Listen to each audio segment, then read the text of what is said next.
How to fix Face ID issue after iOS 26 update.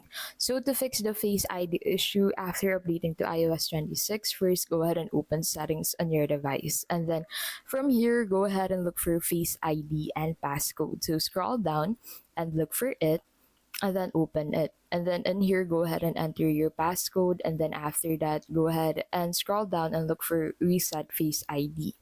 Tap Setup Face ID and complete two slow full circle scans in good lighting. This clears corrupted facial data and re-enrolls your face. Second is to clean the through depth camera. Swipe the notch area with a microfiber cloth and then remove thick screen protectors or bulky cases that may block sensors.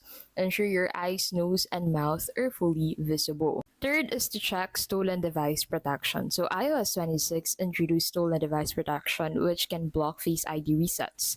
Toggle it off temporarily in settings and then select Face ID and passcode if you're unable to reset. Fourth is to adjust your attention settings. So on your Face ID and passcode settings still, go ahead and look for require attention for Face ID.